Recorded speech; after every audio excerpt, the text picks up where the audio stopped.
వాళ్ళని ఫాలో అయ్యి నువ్వు ఎంత నష్టపోయావు అనేది నీకు తెలుసు, అలాగే సమాజంలో ఉన్న వాళ్ళకి తెలుసు.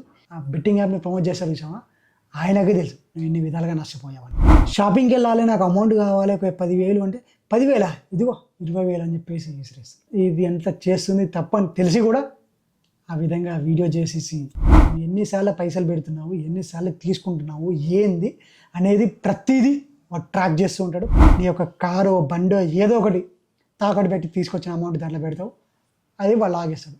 అమ్మ ఏదైనా చేయాలి, నేను ఒక దగ్గర ఏమైనా ఎత్తుకొని రావాలి అనేది అలవాటు పడు. ఆ విధంగా అక్కడి దగ్గర నిన్ను దిగజారుస్తుంది ఈ బెట్టింగ్ యాప్ అనేది. బెట్టింగ్ యాప్ ద్వారా ఏమేమి నష్టపోతున్నాం, దొంగతనానికి పాల్పడుతున్నాం, మర్డర్లు చేస్తున్నాం, రేపులు చేస్తున్నాం. ఇవన్నిటికీ కారణం ఒక betting app. Bro chill bro bro bro chill bro bro. నమస్తే, వెల్కమ్ టు అవర్ ఛానల్. ఈ రోజుల్లో ఎక్కడ ఏ సోషల్ మీడియా ఓపెన్ చేసినా సరే బెట్టింగ్ యాప్స్ గురించే మాట్లాడడం జరుగుతుంది. ఎందుకోసం అంటే ఈ బెట్టింగ్ యాప్స్ అనేది ఎంత ప్రమాదమో చాలామందికి తెలుసు కాబట్టి మాట్లాడడం జరుగుతుంది. అండ్ ఈ బెట్టింగ్ యాప్స్ వల్ల ఎంతమంది నష్టపోయారో అనేది కూడా చాలామందికి తెలుసు కాబట్టి మాట్లాడడం జరుగుతుంది. బెట్టింగ్ యాప్స్ వల్ల నష్టపోయిన వాళ్ళు ఎంతోమంది వందల్లో వేలల్లో కాదు, చాలామంది లక్షల్లో ఉన్నారు. అండ్ ఆ బెట్టింగ్ యాప్స్ వల్ల కొంతమంది ప్రాణాలు కోల్పోయారు, మరి కొంతమంది రోడ్డు మీద పడ్డారు. సో దీని అంతటికీ కారణం ఎవరు అనేది చిన్నగా రఫ్గా మనము తెలుసుకునే ప్రయత్నం చేద్దాం. ఫస్ట్ ఆఫ్ ఆల్, ఈ బెట్టింగ్ యాప్ ప్రమోట్ చేసిన వాళ్ళు ఈ సమాజాన్ని ఫ్రీ మనీకి అలవాటు పడేలా చేశారా, ఫ్రీ మనీకి అలవాటు చేశారా అనేది మనం తెలుసుకుందాం. ఈ బెట్టింగ్ యాప్ వచ్చేసి ప్రమోట్ చేసిన వాళ్ళు ఫ్రీ మనీకి అలవాటు పడ్డారో లేదో మనకు తెలియదు, కానీ వాళ్ళని ఎవరైతే ఫాలో అయ్యారో వాళ్ళని మాత్రము వీళ్ళు పక్కాగా ఖచ్చితంగా చెప్పొచ్చు ఫ్రీ మనీకి అలవాటు చేశారనే చెప్పొచ్చు. కేవలం వాళ్ళని మనం ఫాలో అయినందుకు మాత్రమే వాళ్ళు మనకి ఇచ్చింది ఏంటో తెలుసా, నిన్ను సోమరిపోతును చేశారు చేశారు చేశారు చేశారు అనే చెప్పొచ్చు. కేవలం వాళ్ళు మంచి ఏదో చేస్తున్నారు, కొత్తదనంతో చేస్తున్నారు, కొత్తగా కనిపిస్తున్నారు, కొత్తగా చూపెడుతున్నారు అని చెప్పేసి వాళ్ళని మనం ఫాలో అయినందుకు వాళ్ళు మాత్రం మనకు చేసింది, మనకు తెలియజేసింది, మనకి ఇచ్చింది మాత్రం ఫ్రీగా మనీని ఎలా సంపాదించాలి అని చెప్పేసి మనకు తెలియజేశారు. దానివల్ల వాళ్ళు ఎంత బాగుపడ్డారు అనేది మీకు తెలుసు, సమాజంలో ఉన్న వాళ్ళకి తెలుసు. కానీ వాళ్ళని ఫాలో అయ్యి నువ్వు ఎంత నష్టపోయావు అనేది నీకు తెలుసు, అలాగే సమాజంలో ఉన్న వాళ్ళకి తెలుసు. ఆ బెట్టింగ్ యాప్ని ప్రమోట్ చేసే విషయమా, ఆయనకే తెలుసు నువ్వు ఎన్ని విధాలుగా నష్టపోయావని. ఈ బెట్టింగ్ యాప్ ప్రమోట్ చేసిన వాళ్ళు బాగానే ఉన్నారు, కానీ ఆడిన వాళ్ళే, ఆ ఫ్రీ మనీకి అలవాటు పడిన వాళ్ళు మాత్రము ఆర్థిక పరంగా నష్టపోయారు, ఫ్యామిలీ పరంగా నష్టపోయారు. కొందరు అయితే ఏకంగా రోడ్డు మీద పడ్డారు, కొందరు ప్రాణాలే పడగొట్టుకున్నారు. అరే ఈ బెట్టింగ్ యాప్ వల్ల, బెట్టింగ్ యాప్ ప్రమోట్ చేసిన వాళ్ళు బాగానే ఉన్నారు, కానీ ఆడిన వాళ్ళు ఎవరో తెలుసా, ఇంట్లో ఎవరైతే పని చేసుకొని ఫ్యామిలీని కాపాడుకునే వాళ్ళు ఉంటారు విషయం, వాళ్ళే ఈ బెట్టింగ్ యాప్ని అలవాటు పడ్డారు. వాళ్ళు అలవాటు పడడం వల్ల ఫ్రీ మనీకి అలవాటు పడిపోయి ఇంట్లో ఏమన్నా వస్తువులు ఉంటే వాటిని తీసుకెళ్ళి తాకట్టు పెట్టి పైసలు పెట్టి బెట్టింగ్ యాప్లో ఇన్వెస్ట్ చేశారు. అలా అలవాటు పడిపోయి పైసలు రావట్లేదు అని చెప్పేసి డిప్రెషన్కి లోన్ అయ్యి వేరే దగ్గర నుంచి అప్పు తెచ్చి ఆ అప్పు తీర్చలేక వేరే దాంట్లో లోన్ తీసుకొని ఆ లోన్ తీర్చలేక డిప్రెషన్కి గురైపోయి ఏం చేయాలో అర్థం కాక సూసైడ్ చేసుకున్నారు. ఈ సూసైడ్ చేసుకోవడం వల్ల ఆయన చనిపోయాక వాళ్ళ ఫ్యామిలీ ఏం చేయాలో ఏం అర్థం కాని సిచ్యువేషన్లో వాళ్ళకి సంపాదించే వాళ్ళు లేక వాళ్ళు రోడ్డు మీద పడ్డారు. సో ఇలా ఒకరు ఇద్దరు కాదు, నిన్ను ఫాలో అయినందుకు, నిన్ను ఫాలో అయిన వాళ్ళు లక్షలలో మంది ఉన్నారు. ఆ లక్షల మందిలో ఎంతోమంది ఇన్ని విధాలుగా నష్టపోయారు. నీ ఒక్కడి వల్లే కాదు, నీలాగా ప్రమోట్ చేసిన ప్రతి ఒక్కరి వల్ల కూడా ఒక్కొక్కరిని లక్షలలో ఫాలో అయ్యారు. అంతమందిలో ఎంతమంది ఈ విధంగా నష్టపోయి ఉంటారో ఒక్క క్షణం, ఒక్క నిమిషం ఎప్పుడైనా సరే ఆలోచించావా? ఈ విధంగా ఆలోచించలే కాబట్టే ఈ స్థితికి దిగజారడం జరిగింది. ఇంత నష్టం ఉంటుంది అని చెప్పేసి ఆలోచించలే అని చెప్పేసి సింపుల్గా చెప్పొచ్చు, కానీ ఒక జూదం ఆడేసి ఎవరెవరు ఎన్ని విధాలుగా నష్టపోయారని చెప్పేసి చాలా విధాలుగా తెలియజేయచ్చు. ఇన్ని విధాలుగా నష్టం చేసామని చెప్పేసి ఎప్పుడైనా ఏ క్షణమైనా ఆలోచించావా? అది లేదు. సో సింపుల్గా ఒకటి చెప్తారు ఏంటి అంటే, ఇది కేవలం మీ మీద ప్రేమతో కాదు, నా ఇష్టంతో నేను సంపాదించుకోవాలన్న దాంతోనే నేను చేస్తున్నా, మీ ఇష్టంతో అనుకుంటే మీ తప్పే, మీ పొరపాటే అని చెప్పేసి చెప్పేస్తారు. షాపింగ్కి వెళ్ళాలి, నాకు అమౌంట్ కావాలి, ఒక 10,000 అంటే 10,000 ఇదిగో 20,000 అని చెప్పేసి విసిరేస్తారు. ఇది ఎంత చేస్తుంది తప్పు అని తెలిసి కూడా ఆ విధంగా వీడియో చేసేసి విడుదల చేయడం జరుగుతుంది. ఇంకా చాలా ఉన్నాయి, మనం మాట్లాడుకుని ఒక్కొక్క పాయింట్ వెళ్ళిపోదాం ముందుకి. సో ఇంకొక పాయింట్ మనం ఇప్పుడు మాట్లాడుకున్నాం, డిస్కషన్ చేద్దాం. సో ఇందాక మనం మాట్లాడుకుంది ఏంటి, బెట్టింగ్ యాప్ వల్ల వాళ్ళు ఫ్రీ మనీకి అలవాటు పడ్డారా, ఫ్రీ మనీకి అలవాటు చేశారనే మాట్లాడుకుంది కదా. ఇప్పుడు వచ్చేసి బెట్టింగ్ యాప్ వల్ల ఏం జరుగుతుంది అనేది ఇప్పుడు మనం మాట్లాడుకుందాం. బెట్టింగ్ యాప్ వల్ల నిజంగా ఏం జరుగుతుందంటే చాలా జరుగుతుంది. ఇందాక మనం మాట్లాడుకున్నట్టుగా ఆర్థిక పరంగా నష్టపోతాం, మానసిక పరంగా నష్టపోతాం, కుటుంబం పరంగా నష్టపోతాం, అండ్ ప్రాణాలు ఒడగొట్టుకున్నాం, ప్రాణాలు తీస్తాం, దొంగతనానికి అలవాటు పడతాం. ఇలా ఒకటి కాదు, రెండు కాదు. ఇప్పుడు సమాజంలో ఎన్ని నష్టాలు అయితే, ఎన్ని దారుణాలు అయితే జరుగుతున్నాయో అవన్నీ కూడా కేవలం ఈ బెట్టింగ్ యాప్ వల్లనే జరుగుతున్నాయి. ఈ బెట్టింగ్ యాప్ వచ్చేసి ఎక్కడో ఒక దగ్గర ఏదో ఒక మూలాన దానికి లింకప్ అయ్యే ఉంటుంది. అంత దారుణానికి ఈ బెట్టింగ్ యాప్ అనేది దారి తీస్తుంది. అసలు బెట్టింగ్ యాప్కి ఎలా అంటే, బెట్టింగ్ యాప్లో వచ్చేసి 10 రూపాయలు ఇన్వెస్ట్ చేస్తే 20 రూపాయలు వస్తాయి, 20 రూపాయలు పెడితే 40 రూపాయలు వస్తాయి. అంటే మనం పెట్టిన దానికి డబ్బులు వస్తాయి. అంటే అది వాడు అలవాటు చేస్తాడు. బెట్టింగ్ యాప్ నిన్ను మంచి అమౌంట్ పెట్టేంత వరకు అలవాటు చేస్తాడు. ఒక్కసారి మంచి అమౌంట్ పెట్టావనుకో, సో అవి అక్కడే వెళ్ళిపోతాయి. అది ఎలా వెళ్ళిపోతాయి అంటే, నీకు ఒక ఐడి ఇస్తారు కదా, ఆ ఐడి ద్వారా నువ్వు ఎన్నిసార్లు పైసలు పెడుతున్నావు, ఎన్నిసార్లు తీసుకుంటున్నావు, ఏంది అనేది ప్రతిదీ వాడు ట్రాక్ చేస్తూ ఉంటాడు, ప్రతిదీ గుర్తుపెట్టుకుంటూనే ఉంటాడు. ఒక్కసారి నీ ఐడి మీదకి వెళ్ళి ఎక్కువ అమౌంట్ అనేది నువ్వు పెట్టడం జరిగిందనుకో, ఆ పైసలు అక్కడే వెళ్ళిపోతాయి. అక్కడ వెళ్ళిపోవడం వల్ల నువ్వు మళ్ళీ ఏం ఆలోచిస్తావు అంటే, అరే నీ అమ్మ నాకు ఇన్నిసార్లు పైసలు వచ్చాయి, ఇన్నిసార్లు డబ్బులు వచ్చాయి, ఇప్పుడు ఎలా పోతాయి? లేదు, వీటిని మళ్ళీ నేను రిటర్న్ తీసుకోవాలి,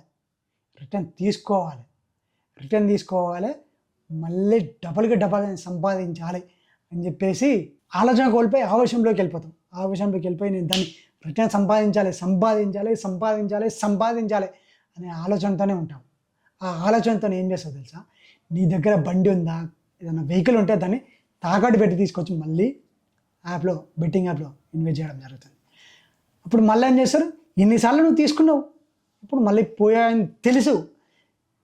ఎంత 1,00,000 రూపాయలు కొట్టుకున్నావా, 2 లక్షలు కొట్టుకున్నావా అనేది నీకు తెలుసు, వాడికి తెలుసు. అయినా సరే వాడు ఏం చేస్తాడు, మళ్ళీ తీసుకొచ్చి పెట్టావు కాబట్టి వాడికి అర్థమైపోతుంది, ఓకే డన్, వీడేమైండు అలవాటు పడ్డాడు, లాగిచ్చేసేయండి అని చెప్పేసి నువ్వు పెట్టిన ఎంత అమౌంట్ ఎంత సెకండ్ టైం పోయినాక, హెవీ అమౌంట్ పోయినాక మళ్ళీ హెవీ అమౌంట్ తీసుకొచ్చి పెడతావు చూసినా, వాడికి అర్థమైపోతుంది ఏంటంటే వీడు బెట్టింగ్ యాప్కి అలవాటు పడ్డాడు, సో కాబట్టి ఇక మనం లాగేసుకోవచ్చు అని చెప్పేసి వాడికి అర్థమైపోతుంది. అంతా ఎత్తి నీ యొక్క కారు, బండో ఏదో ఒకటి తాకట్టు పెట్టి తీసుకొచ్చిన అమౌంట్ దాంట్లో పెడతావు, అది వాళ్ళు లాగేస్తాడు. షట్ ఇప్పుడు మళ్ళీ పోయాయి అని చెప్పేసి మళ్ళీ ఇలా డిప్రెషన్కి గురవడమో లేకుంటే ఆవేశానికి గురవడమో అవుతుంది. అప్పుడు మళ్ళీ ఏం చేస్తావు, అప్పుడు నువ్వు ఏం చేయడం అవసరం లేదు, వాడే నీకు ఏదో విధంగా ఒక దారి చూపిస్తాడు. అదేంటో తెలుసా, లోన్ యాప్స్. ఎక్కడో ఒక దగ్గర దీంట్లో లోన్ తీసుకోండి, మీకు మన పైసలు అవసరం లేదు, దీంట్లో ఎమర్జెన్సీ కావాలా, దీంట్లో ఈ యాప్లో లోన్ తీసుకోండి అని చెప్పేసి ఏదో ఒక దగ్గర యాడ్ బ్రేక్ ఇస్తాడు. ఆ యాడ్ బ్రేక్ ట్రిగర్ అయిపోతుంది, మళ్ళీ యాడ్ బ్రేక్ చూసి యాప్కి వెళ్ళి ఇన్స్టాల్ చేసి దాంట్లో నుంచి డబ్బులు తీసుకొని మళ్ళీ దాంట్లో ఇన్వెస్ట్ చేయడం జరుగుతుంది. సో దానివల్ల ఏమవుతుంది, మళ్ళీ వస్తాయేమో ఆశతో నువ్వు దాంట్లో పైసలు పెడతావు, కానీ మళ్ళీ రిటర్న్ వెళ్ళిపోవడం జరుగుతుంది. వాడికి అర్థమైపోయింది, నీకు 10 సార్లు ఇచ్చిండు, వచ్చిన కొద్ది పైసలు పెడతా ఉన్నావు, డబల్ అయితే అని ఆశతో పెడతా ఉన్నావు, కానీ ఏమైపోయింది, పెద్ద అమౌంట్ పెట్టగానే వాడు లాగేసుకున్నాడు. పెద్ద అమౌంట్ పెట్టగానే లాగేసుకున్నాక నీకేమనిపిస్తుంది, అరే ఏమో ఇప్పటిదాకా వచ్చాయి, ఎట్లా వెళ్ళిపోతాయి, వీటిని మళ్ళీ నేను సాధించాలి అని చెప్పేసి నీ ఇంట్లో బండియో కారో ఏది ఉంటే సరే దాన్ని తాకట్టు పెట్టి తీసుకొచ్చి పెడతావు. సో సెకండ్ టైం పెట్టినప్పుడు వాడికి తెలిసిపోతుంది, ఓకే వీడు బెట్టింగ్ యాప్కి అనేది అలవాటు పడిపోతుంది, సో ఇక మనం లాగేసుకోవచ్చు, గుంజేసేయచ్చు అని చెప్పేసి వాడికి అర్థమైపోతుంది. కాబట్టి సెకండ్ టైం లాగేస్తాడు. థర్డ్ టైం ఏం చేస్తాడు, బెట్టింగ్ నీకే దారి చూపించండి, ఏది లోన్ యాప్స్ అని. సో లోన్ యాప్ ద్వారా నీకు దారి చూపించి దాంట్లో నుంచి లోన్ తీసుకొని మళ్ళీ ఇన్వెస్ట్ చేయండి రా చెయ్యరా బాబు అని చెప్పేసి దారి చూపించాను. దాంట్లో నుంచి లోన్ తీసుకొని మళ్ళీ ఇన్వెస్ట్ చేయడం జరుగుతుంది. సో దానివల్ల మళ్ళీ వాళ్ళు ఆగేసుకుంటాడు. దాని తర్వాత మళ్ళీ నీ దారి ఏమనిపిస్తుంది, ఎవడు అప్పిస్తాడు ఏంటి అని చెప్పేసి ఆలోచిస్తాడు. ఇలా ఇదే కోణంలో ఎవడైతే అప్పిస్తాడో వాళ్ళ దగ్గరికి వెళ్ళి మళ్ళీ తీసుకొచ్చి ఇన్వెస్ట్ చేస్తావు, మళ్ళీ పొడగొట్టుకుంటావు. సో ఏమవుతుంది, ఇవన్నీ పొడగొట్టుకోవడం వల్ల నీకు ఇంట్లో నుంచి తాకట్టు పెట్టింది ఇంట్లో వాళ్ళకి తెలియదు. సో ఇంట్లో తెలుస్తుంది, అదొక ప్రాబ్లం అయిపోతుంది. దాని తర్వాత ఏమవుతుంది, మన లోన్ ఇస్తావు, లోన్ వాడు కాల్ చేస్తాడు. సో అదో ప్రెషర్. నెక్స్ట్ ఫ్రెండ్ దగ్గర నుంచో లేకుంటే ఎక్కడి నుంచో తీసుకొస్తావు, అదే దానివల్ల ఏమవుతుంది, వాడు ప్రెషర్ చేస్తాడు. సో మూడు ప్రెషర్లు నీ మైండ్ మీద పడ్డాయి, నీ బాడీ మీద పడ్డాయి. సో దానివల్ల ఏమవుతుంది, ఇంట్లో తెలిసిపోయింది దీన్ని ఏ విధంగానే సరే తీసుకురావాలి, అండ్ లోన్ యాప్ క్లియర్ చేయాలి, అండ్ థర్డ్ వన్ వచ్చేసి ఫ్రెండ్ దగ్గర అప్పు తెచ్చిన. సో ఇవన్నీ ఫిల్ చేయాలి, ఎట్లా ఏం చేయాలి అని చెప్పేసి ఆలోచిస్తుంటే అమ్మ ఏదైతే ఏమైంది ఇది ఇక్కడి నుంచి మళ్ళీ స్టార్ట్ అవుతుంది. ఏంటి అంటే అమ్మ ఏదైనా చేసి చేయాలి, నేను ఒక దగ్గర ఏమైనా ఎత్తుకొని రావాలి అనేది అలవాటు పడుతుంది. ఆ విధంగా అక్కడి దగ్గర నిన్ను దిగజారుస్తుంది ఈ బెట్టింగ్ యాప్ అనేది.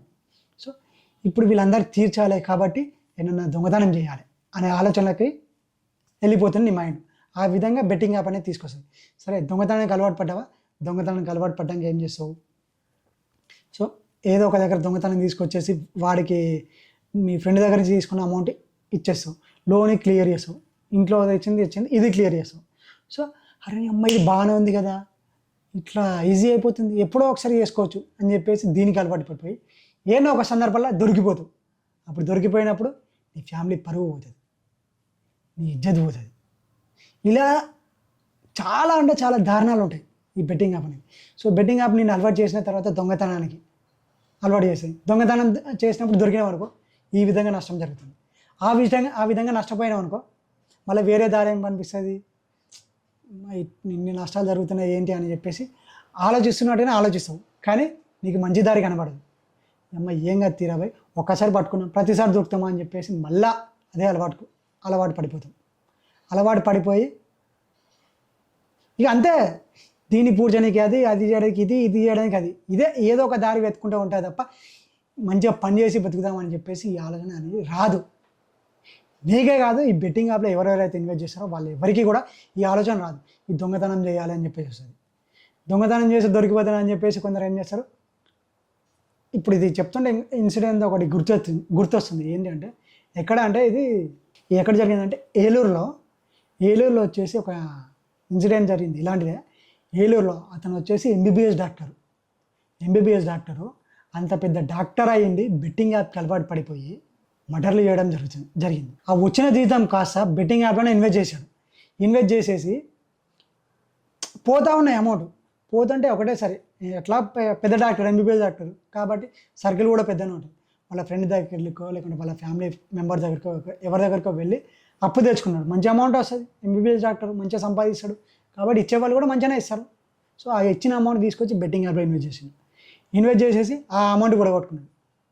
ఇది వచ్చేసి ఎవరైతే అప్పిచ్చారో మనల్ని అడగడం జరిగింది, అరే బాబు అది అప్పిచ్చేసి కొంచెం ప్రాబ్లం ఉంది అని చెప్పేసి ఒకసారి 2 సార్లు 3 సార్లు అడిగారు.